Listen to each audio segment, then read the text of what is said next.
All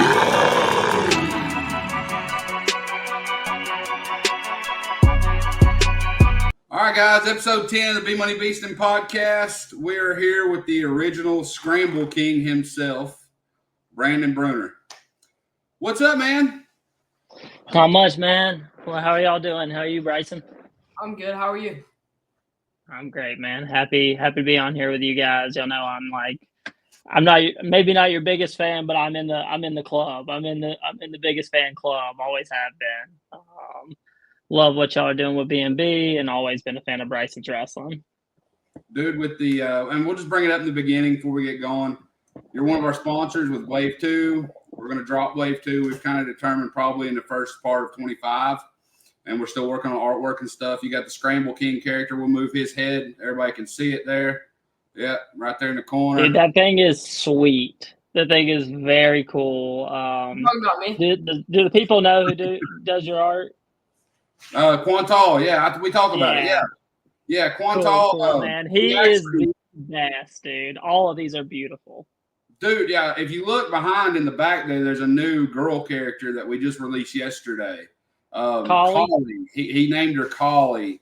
And then I come back and I said, I didn't see where he sent me, every time he creates a character, he'll send me like the PNGs and stuff. And it had a name on it, but I didn't read it, right? And I was like, dude, we need to name that character Shadow. And he said, well, I already named her Collie. And I was like, Collie? Like, I still don't get it, but he digs it, right? And he says in the storyline of Bmoney Beastin, that's the daughter of the coach. So now we got a new dynamic part of the Bmoney Beastin universe. Do you guys have like a comic book of this stuff? Like this story, these characters are so good. I want to know more about them. I have this goal, right, and me and Quantal's talked about it several times. I have this goal to eventually have like a complete storyline of the universe. And it really comes down to, like, I think the main storyline is like the MB Hammer, like, rivalry. Like, you're going to like build it like almost like WWE does, right? Where you got like your kind of, these two don't get along, and then it kind of strings it along for a while. Like maybe they go to practice and like MB always gets beat, and then he starts working hard, and then he starts kind of catching up. And then there's sub storylines to that, right? Like Scrap, is a transfer in the B&B universe. Like you go to our website, bmoneybeastin.com, there's like a little breakdown for each character, right? Okay, cool. And then you kind of intertwine them all. And I think that's my goal eventually.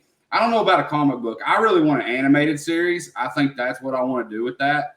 And we're still adding. Like there's going to be more and more and more. And eventually it's going to kind of be like Pokemon for wrestling, right? Like that's essentially where it's going. I love it, dude. I love the universe that y'all are building out. I love Quantel's art. It's just so cool, man. We need more of this in wrestling, more creatives building stuff. We've got a lot of cool stuff out there that the wrestlers do, but we gotta support that world by doing stuff like this. Yeah, and we got a shout out yesterday from Anthony Ferrari. And I thought that was super cool. He had reached out to us on Instagram. I imagine he's got 500, 700,000 followers or something like that. He's got a ton, man. He made a little video and he's like, dude, this is really cool. And he like sent it over and he put it on his story tag. So like anybody who's seen Matt Clash at this point really likes it. So I think like moving forward and with Wave 2, it'll be really cool because you can start like, okay, I want to have a big, like a high scoring match. So I'm going to pull all the defense cards out, right? So it's takedown. You can kind of shift it however you enjoy playing the game. So I think that's a really cool dynamic. When did Matt Clash come out? The original concept, when we start working on that, Bryson, originally, like a year ago? When the first cards hit the market? June, July. Cool. June, so this July. is going to be the first wrestling season yes. of them existing. Like this is going to be the first season, this one on the horizon, where Matt Clash exists. And I'm going to go to a little kids tournament because that's where I'm at on Saturdays and Sundays. I'm at AAU tournaments in Tennessee. And I'm going to see kids sitting there playing it for the first time this year. And I think that's going to spark the really cool growth and get this card deck in everyone's hand. Because if you're a 12 and under wrestler, you should have your parents should get you Mat Clash. It's such a great way for them to learn the basics of the sport. That's one side of it, and then you got like, I think when we originally came up with the whole concept, the idea is like, Spencer Lee's probably the biggest name in the world, right? Or one of the top 5 anyway. And what does he always talk about, like on his in random videos? He loves Pokemon, right? And I'm like, well, we got all these characters. How can we create like a Pokemon universe type deal with wrestlers? And somehow between me spitballing ideas and Quantal coming up with ideas and him and, even Zachary, my other son, was involved in that at one point. And it just kind of slowly came together. And you remember this, don't you? We'd sit in the floor over there. Yeah, we put the card names on pieces of paper and cut them out. We're like, and you just played with those, tried to figure out the gameplay. You put one down, you put one down, cross that out, write something new on it. That doesn't work. This don't work. And Billy Hamilton, we got to give Billy a big shout out, right? If it wasn't for Billy Hamilton, the momentum card wouldn't exist. And that's what we were missing, why the game wouldn't connect when we were building it. It was like, how do I get from takedown to near fall? How do I do that? And I couldn't figure out how to link it. And Billy, we're driving to Minion one night, and we carpool most of the time because Billy just lives 3 miles from us. And he has a son as well, or Billy's a kid? Billy's the kid. Steve Hamilton's the dad. Steve's his dad. Okay. Yeah. And y'all all come to practice together. Billy's around Bryson's age? Yeah, was he a year older than you? Mm-hmm. Yeah. He's a sophomore. Year and 4 days. Year and 4 days. There you go. How long does it take you guys to get to Minions? 25 minutes. Yeah, roughly-ish. Cool. Nice. I bet people probably are an hour bubble all coming into that room. Kids from Alabama. Yeah, Scottsboro, Alabama comes. You got, Signal Mountain to UTC ain't that far. It's probably 25-minute drive. I'd say sometimes kids down from Jefferson come up. Yeah, a lot of Jefferson kids will come up from time to time. So it's a good roundabout there, But back to the momentum. Billy came up with the momentum card.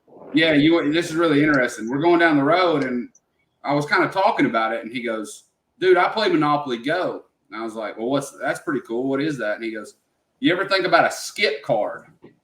And dude, that had never, ever crossed my mind. I don't, it's hard to build something from scratch, right? You have to take things from other people and ideas that other people have. And all of a sudden I'm like, okay, so how many can we put in the deck? How can we break this up? And then eventually the momentum, and I didn't name it momentum either. Quantal named it momentum. So I'm like, we need a skip card. I said, I found this skip card. We started talking. He says, hey man, momentum. I was like, yeah, that makes sense. Takedown, momentum, near fall. Bam, that sounds good. Definitely. So it's came from everywhere that kind of molded and formed, and it's just going to keep evolving and getting better and better. I'm going to let you ask Mr. Bruner. Tell him, how did you start wrestling? How did you start wrestling? That's actually a good question.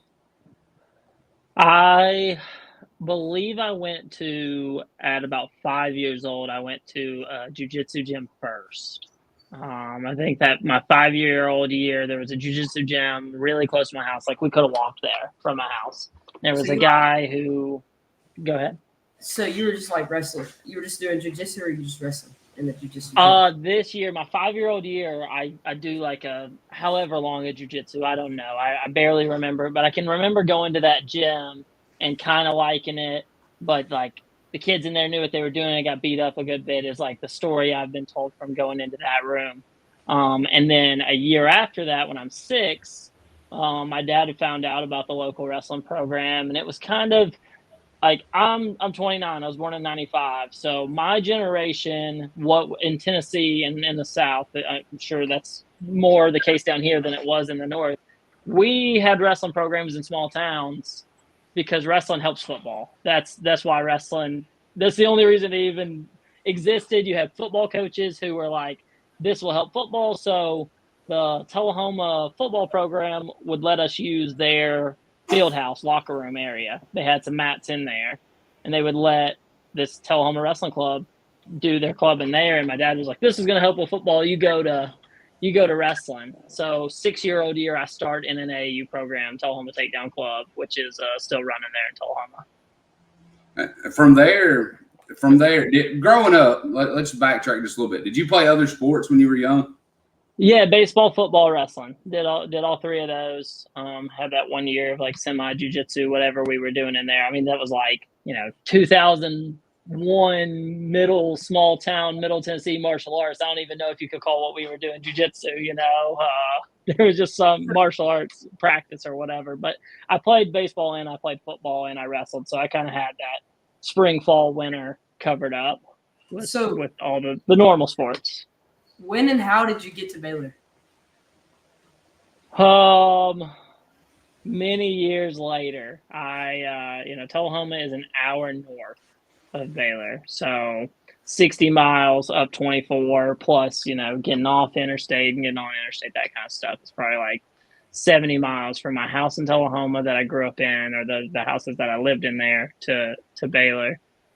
My freshman year of high school, I was going to go to Baylor. My 8th grade year, I'm having all my teammates. So you guys have the Minion Room.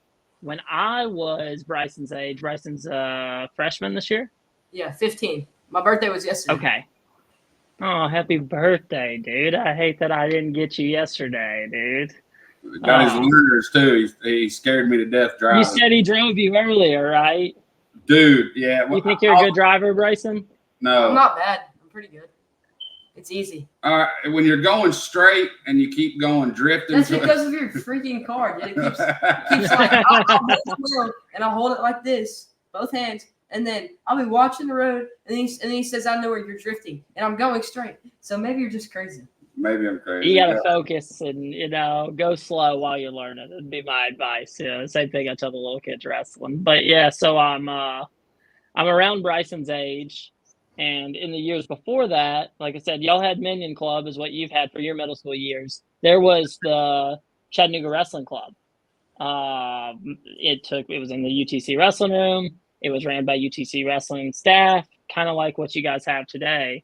That was the room that I would get in to get better, to do what you guys go to the Minion Room for. So me and my dad and a couple other families, we'd get in the car and carpool. Like my dad would drive one time, their dad would drive the other time, whatever, to Chattanooga. So an hour one way to about 2 days a week to get to those practices. So that kind of got me in Chattanooga wrestling community, right? Like I wouldn't have been around those people who later on were my Baylor teammates had I not been in that room. And that's probably what kind of attracted me to go down there and be a part of teams in Chattanooga. Is a lot of my off-season teammates be my in-season teammates because they're pretty good teammates. They're the ones making me advance the most. Yeah. So that was kind of the pull to go down there. That's kind of what opened those doors to go down there. Being on those travel teams and stuff like that with those kids who a lot of them were going to Baylor, a lot of them were going to Macaulay, and then like there were some Saudi Cleveland Bradley kids in the room. But a lot of the kids were Baylor Macaulay kids at the time. So it was like, I want to be with one of these groups. And I think there was a more of a majority Baylor kids in the room. So that kind of made me lean heavier that way. And you lived there, right? When you were there, you lived at Baylor? Yeah, I was a boarding student. And I didn't do that until my sophomore year. My freshman year, I stayed in Tullahoma, wrestled at Tullahoma, and then came down the next year. I almost came to Baylor as a freshman, but my parents were just not quite sure about me doing the boarding thing at that age. And maybe I did mature a little bit that year, and it was easier as a sophomore than it would have been as a freshman. Well, I'll say this. If I let him live somewhere by himself right now, he'd probably end up in jail. So I agree with your parents. Yeah, and I was not 15. I was a young guy. I was pre the be old for your grade phenomenon that we have now. I turned 18 at the end of my senior year. So I would have been. Because I didn't hold him back, right? Like at all. And he's legitimately 15. And if you look at kids like that are in his age group that we wrestled with, like growing up, like Dylan, like Villers is 15, like Jackson Lane's 15. You know, like the youngest kid, like in our age, like bracket, I think, is Harrison. Like Harrison don't turn 15 till February. But like in general, like everybody's 15. And I wonder if you start kindergarten at 5, right? Isn't that right? Yeah, I mean, like at a narrow margin, it's like you've got a spring birthday, a summer birthday. You're going to be kind of the summer birthday's got to pick one or the other. And like he's got a late summer, early fall birthday. So it's like you could be a little young when you start 1 grade or a little old. And I think it's just kind of what you decide to do in kindergarten. And that was the way it was even non-wrestlers at Baylor. Like I was one of the youngest people in my grade. Like I felt like everybody was a year older than me that was in my class. People would be a full year older than me. So I don't think that I was like, I would be even younger now because I do think you are seeing more people who are 16 in freshman year. Dude, we seen that down at Deep South. We'd see kids that were like 16 wrestling middle school division. Right. And I would say that would be the line I draw in middle school division. If you can drive a car alone, you can wrestle middle school. There were several instances of kids that were like 16 or like a month away from 16, right? Wrestling, like considered 8th graders, they probably, right. And I just, in my opinion on that, this is just my personal opinion. There's going to be 1,000 people jump all over me or whatever. But does it really do that kid any good to wrestle down like that?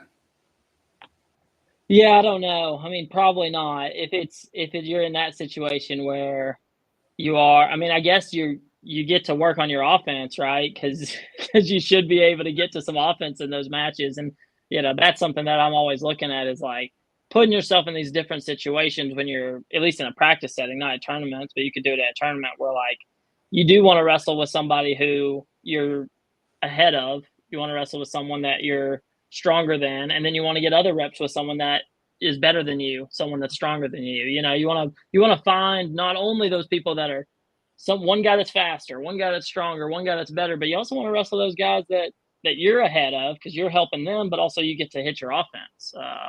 I think that's something that is big in the jiu-jitsu world, and they talk about all the time is these higher belts, like rolling with white and blue belts, and that's where your offense becomes really good because you get to just attack and like go get it. Where when you're getting two high-level guys are wrestling, you're just not going to get as much offense off. Yeah, So I guess it serves those 16-year-olds in that regard. I would say that's the one way it could serve them. But yeah, I'd like people to, for the most part, wrestle around what they, similar age. The whole hold back dynamic, like when you got kids, and this is just my opinion, but like there's more to, like, we love the sport of wrestling. Obviously, that's what we're here talking about, right? But at the same time, there's more to life than wrestling. Like whenever you got these holdback kids and say they started kindergarten, or sometimes they hold them back in kindergarten, which is cool. But yeah, that's the most common, right? You do kindergarten twice, maybe switch schools. Yeah, that's cool. But when you go say, like I've heard stories over the years, you got kids that go kindergarten, 1st, 2nd, 3rd, 4th grade, and then they hold them back in 5th grade. They go through 5th grade, and then all of their buddies and stuff are going to middle school, and they're sitting in 5th grade. And like in the same situation in 8th grade. So I think in a social development kind of way, I've always kind of been against it, but that's just my personal opinion on the matter. Yeah, I think it's a very individualized decision, and every kid and family is going to be different for that. And they got to assess it and go, is this going to serve us the best? And like, sure, there might be some, like, you might take some social losses to that, but like, if you're trying to accomplish your like goals, how it affects your social life shouldn't be the highest priority on, if we're making this decision to repeat 8th grade because that's going to put you in a better position to reach all of your goals, and you're aware of that, hey, we're doing it because it's going to help us, and not just because I want an advantage, but because I get this year of training, whatever it may be. I love when people are doing that, when people are finding something out and going, this is going to really help whatever my goal is for 4 years down the road. It's going to put me in a better position for that. And I think it helps kids a lot of times academically, like Bryson being a little bit older than like I was in that grade. Like, you see kids that are older for their grade have better standardized test scores that get you into better schools. So I'm not super against it. I think it's just got to be a balance. I don't disagree with anything you just said. I just think it needs to be a balance. You still have, like, you need to have time with your friends. You need to, like, we all have a life outside of just a sport, right? Now, there is a lot that goes into that, but you just need a balance around that. I think that's what I'm getting at. Just a balance. Certainly. Yeah. If I do want people to be practical when they're making those decisions and be thoughtful of, like, not just the only goal is, oh, well, we're going to be a little bit better at wrestling, Right. Let's definitely have a balanced approach to that stuff. So, quick question. Did you prefer like wrestling, like competition wise, or like coaching better? Oh man, competing's really fun, and like I feel I do get to compete.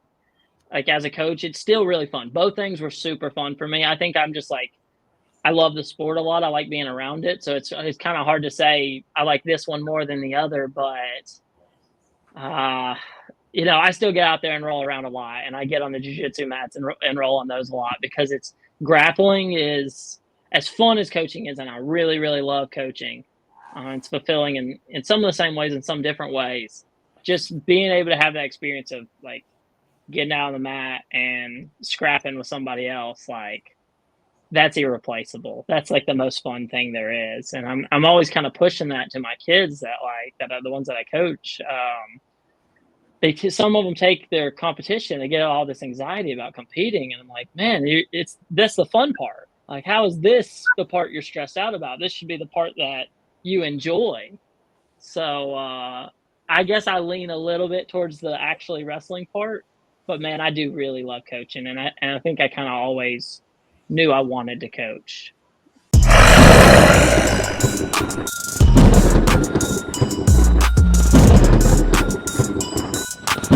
So where are, like, right now you got the crown jewel grappling, which I want you to bring up. Before that, I actually remember the first time I ever seen Coach Brennan was I was at this Cleveland wrestling camp, and he went there and he was coaching there, and it was like up in Cleveland. Were you up in Cleveland coaching at one point?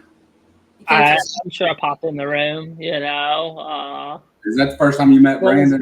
What do you remember from that day? What was going on? I just remember he said he like goes to Baylor or something, and you had long hair, long brown hair. Yeah, I had my long hair for a while around the time I first met you. Yeah, man. And then it shifted, and y'all did started doing privates with me and Malachi Puckett at some jiu-jitsu. Yeah, you Malachi Puckett, and we got a couple other kids in there, Clayton Loffridge and Clayton's cousin. I can't remember his name right now, but you four would come in all together and get those privates in, and that was kind of the start of Crown Jewel Wrestling Club, which is what is now Crown Jewel Grappling.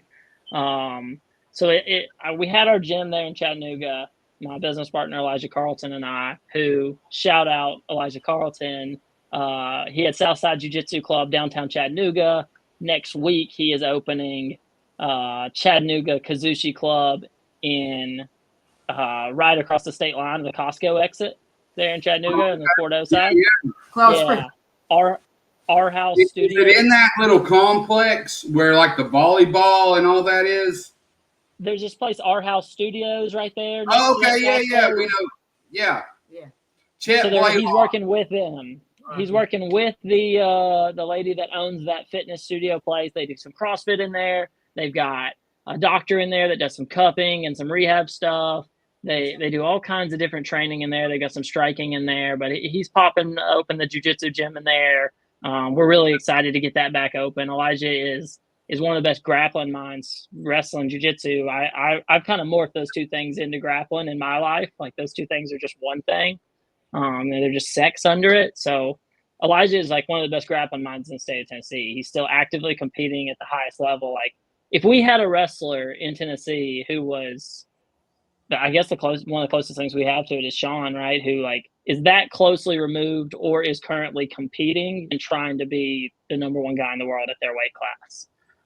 Everyone would be going to those wrestling practices. That's what this guy's doing in jiu-jitsu right now. I mean, he's a top 20 guy in the world at his weight class. So I'm just really excited to have that gym come back to Chattanooga because that was a cool place. I got to do some really cool wrestling stuff there.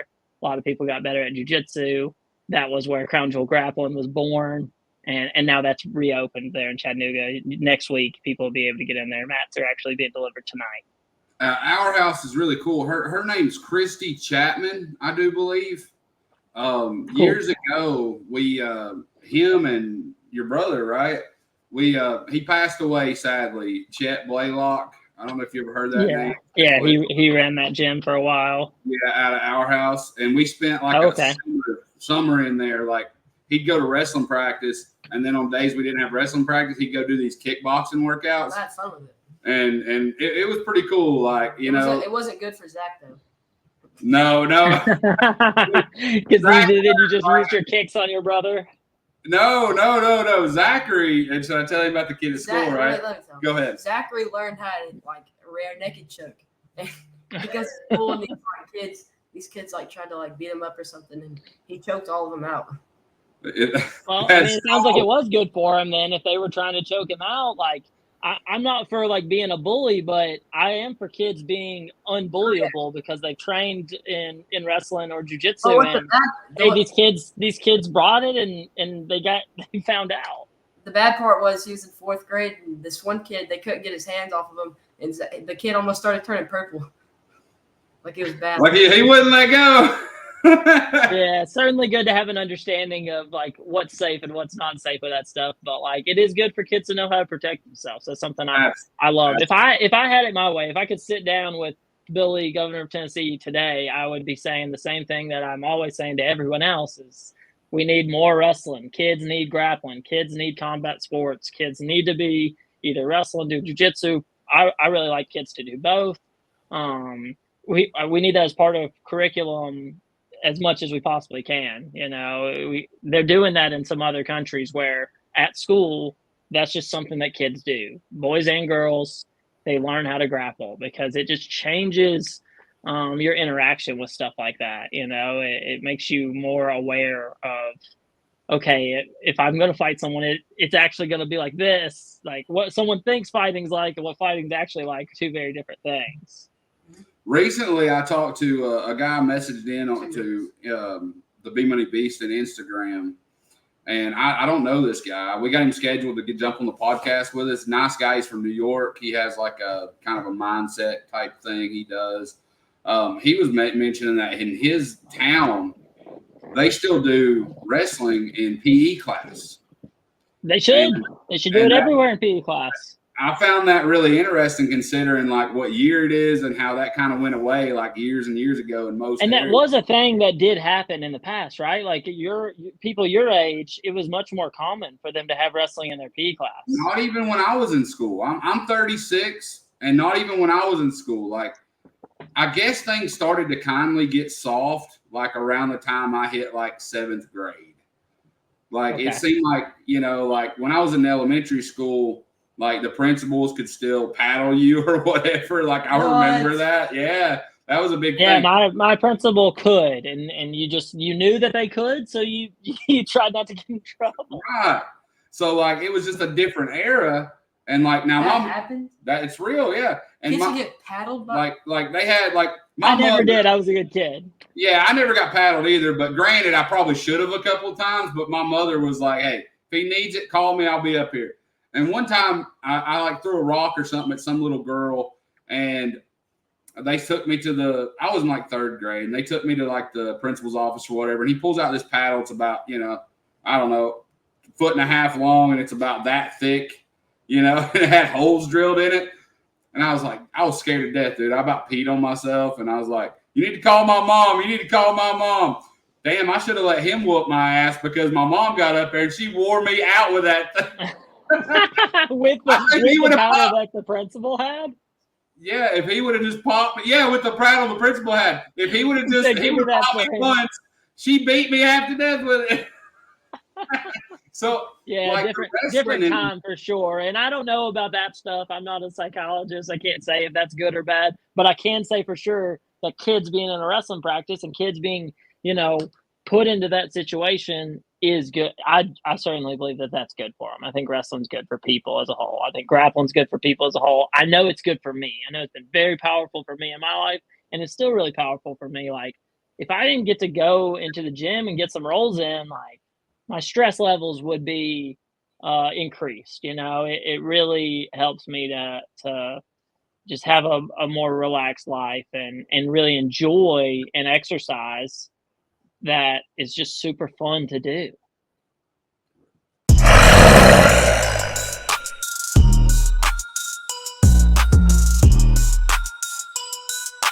So, what are your overall intentions throughout the rest of your career as a coach? Like, do you want to just continue doing just like a kids club, or do you want to be like a high school coach? Yeah, that's a cool question, and that kind of ties us back to we started on the last one before we got away from it. Is kind of what Crown Jewel Grappling is, and really what Crown Jewel Grappling is a company that I started, and the whole point of it is to grow wrestling. I say in Tennessee, and I say in Tennessee in the Southeast, but it's really to grow wrestling everywhere, grow grappling everywhere. So my intentions as a coach are the same as my intentions for my company, because my company is me. I don't have really employees or anything like that. You come work my summer camp, I'll pay you, but it's me, and I'm trying to build this thing where it just puts me in positions that I can get out there and grow grappling and do what I was just talking about that I believe helps. I believe it is good for kids, so I want to expose as many kids as possible to it. Right now, I'm doing the youth club thing. Brentwood Wrestling Club is my current position as far as me full-time coaching. And it's been a really cool experience because I've coached so much of a different level of wrestling. Now I coach, we had 120 kids in our club last year, K through 8. And 60 of those kids were in their first year or second year of wrestling. 70 of those kids are a lot of these kids are new to the sport. Even if my most experienced kids, though, some of them are in year 3, maybe year 4. I don't even know if I have a kid that's in year 4 of participating in the sport in this youth program. So I'm accomplishing that goal right now by being this youth club coach, by exposing these kids to the sport, getting them to really love the sport and buy into doing it. And that's growing the sport in this area that is, we're a suburb of Nashville. There's a huge population. There's people from all over. People are going to move here. People are going to leave here, and that's going to kind of grow the sport. But I'm also growing my own resume and my skill set by learning how to coach kids this age. When did you start wrestling, Bryson? I started when I was 6. Okay, so I started when I was 6. You started when you were 6. You're closer to 6 than I am. But do you really remember learning how to wrestle? Not really. No, you just know how to wrestle because you did it, from that age, and that's how I am. So when you reverse engineer that as a coach, you go, all right, I got to teach this kid how to wrestle, and I don't even remember learning how to wrestle. I've just known how to wrestle, so it's been really cool to try to figure that out. I don't really remember my first season that much, but I do remember when I walked in, the first day, it was parents signed up, everything. We're all running around playing games. And then I was like, okay, I can do this. And then the next day it was all running and it was hard. And I was like, I don't know if I can do this. But I stuck with it and I started to get used to it. And I never stopped since. Yeah, and that's kind of the experience I think a lot of people who have had success have is that they really showed up and they kept doing it. Yeah, a lot of it of getting better is just going and wrestling and getting a good feel. You always need a partner there to help you get better at the sport, learn the sport. Yeah, that's a cheat code. Look at when there's identical twins, man, they are always good because they've got this partner. They got this built-in partner. They're not twins, are they? Biggerton twins. I say this Josh and Michael Keefe. You know them, right? Do you know the Keefes? Right. Yeah. They're from Ringgold, and both those guys didn't start. They have the greatest story ever. They didn't start wrestling until 9th grade. They were like brawling with. I think the story, how Michael told me the story, is they were like fighting with each other in the hallway, and the wrestling coach was like, "Hey, if you want to do that, why don't you just come wrestle?" And then they ended up both going to UTC to wrestle, and Michael plays 5th at the NCAA's, and they didn't start till 9th grade.